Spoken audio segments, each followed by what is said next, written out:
الحمدللہ رب العالمین والصلاة والسلام علی رسولہ الکریم اما بعد فاعوذ باللہ من الشیطان الرجیم بسم اللہ الرحمن الرحیم. عزیزان گرامی قدر، السلام علیکم ورحمۃ اللہ وبرکاتہ. سیرت النبی صلی اللہ تعالی علیہ وآلہ وسلم میں وفود کی آمد کا سلسلہ مصطفیٰ کریم صلی اللہ تعالی علیہ وآلہ وسلم کی زیارت کے لیے مدینہ طیبہ میں رواں دواں ہے. تو آئیے آج وفد بنی اسد کا تذکرہ کرتے ہیں.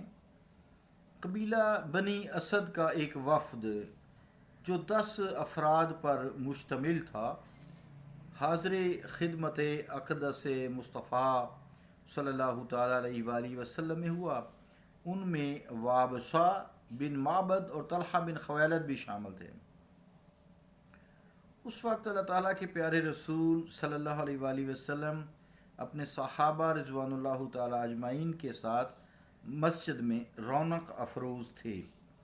انہوں نے گفتگو کا آغاز کرتے ہوئے کہا، یا رسول اللہ صلی اللہ علیہ وسلم، ہم نے گواہی دی ہے کہ اللہ تعالیٰ وحدہ لا شریک ہے اور آپ اس کے بندے اور رسول ہیں.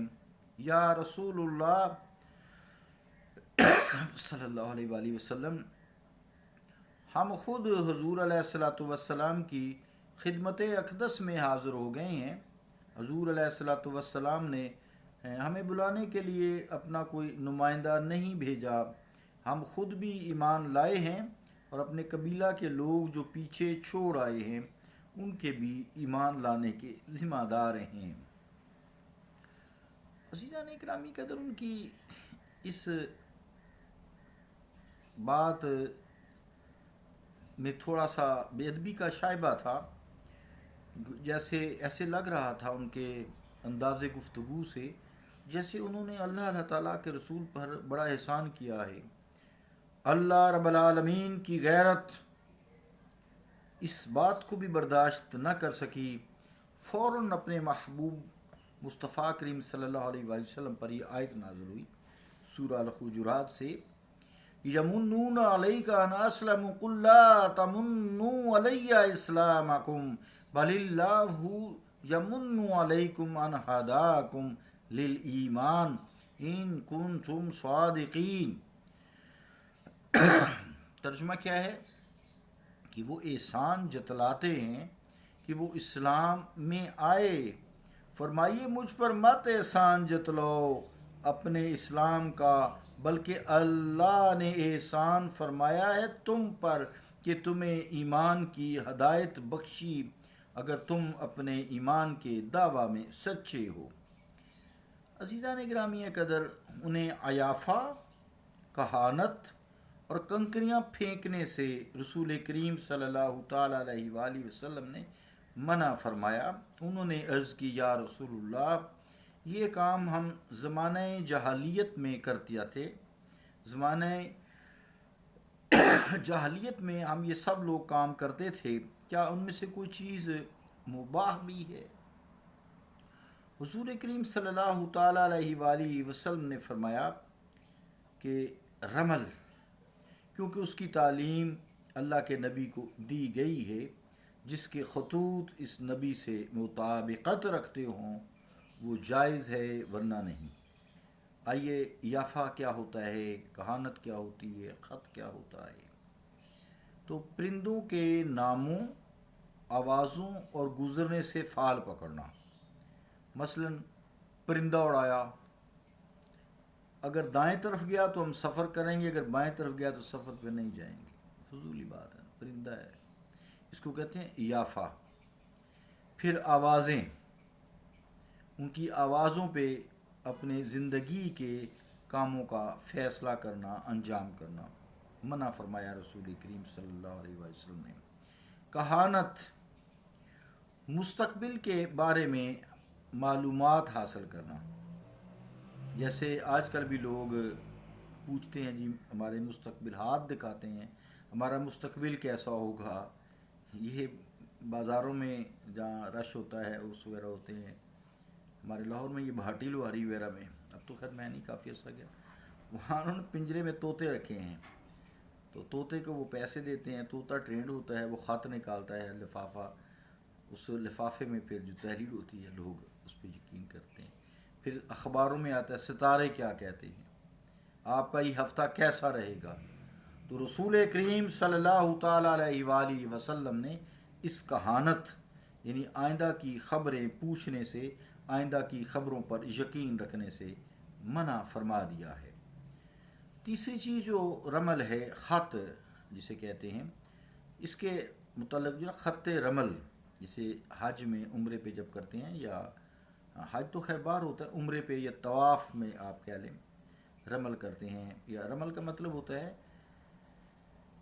کہ یہاں جو طواف میں کرتے ہیں نا پہلوانوں کی طرح چلنا، تو وہ تو ہمارے کچھ دین کا حصہ ہے جو رسول کریم صلی اللہ علیہ وسلم نے تعلیم فرمایا، اتنا تک درست ہے۔ یعنی یہاں خط کھینچتے تھے رمل میں، زمین پر خط کھینچ لیے، تو اس طرح ان سے پھر کوئی حساب کتاب کرتے تھے، تو رسول کریم صلی اللہ علیہ وآلہ وسلم نے فرمایا کہ اس کا علم انبیاء کو عطا کیا جاتا ہے، تو تم جو ہے اس کی طرف جو اگر تمہیں پکا یقین ہے تو ٹھیک ہے، اگر پکا یقین نہیں ہے تو اس کو تو نہ کرو۔ عزیزان اکرامی قدر، موجودہ دور میں خاص طور سے ہمارے پاس کوئی ایسا ذریعہ نہیں ہے جس سے ہم ان خطوط کی، اس نبی کے خطوط سے کوئی مطابقت ثابت کر سکیں، اس لیے یہ بھی مباح نہیں ہے بلکہ ممنوع ہے۔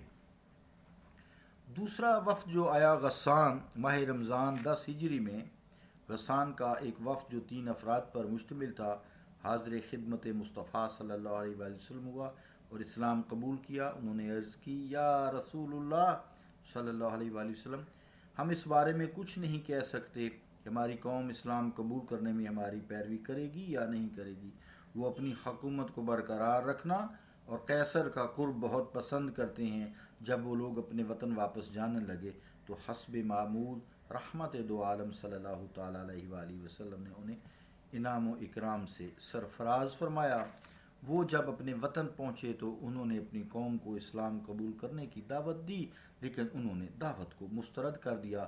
ان لوگوں نے اس راز کو افشا نہ کیا کہ ہم مصطفیٰ کریم صلی اللہ علیہ وآلہ وسلم کا دین قبول کر چکے ہیں۔ ان تینوں میں سے 2 آدمی کچھ عرصہ کے بعد فوت ہو گئے۔ تیسرے آدمی کو حضرت فاروق اعظم رضی اللہ تعالیٰ عنہ کی خلافت کا زمانہ میسر آ گیا، اور جس سال یرموک فتح ہوا اس سال اس کو آپ کی زیارت نصیب ہوئی۔ اس نے حضرت ابو عبیدہ رضی اللہ تعالیٰ عنہ سے بھی ملاقات کی اور اپنے اسلام لانے کے بارے میں ان کو آگاہ کیا۔ وہ ان کی بڑی عزت افزائی کیا کرتے تھے۔ سبل الہدا جلد 4 صفحہ 669۔ ایک اور تیسرا وفد جو کو تھوڑا سا وقت ہے، وفد بنی عبس۔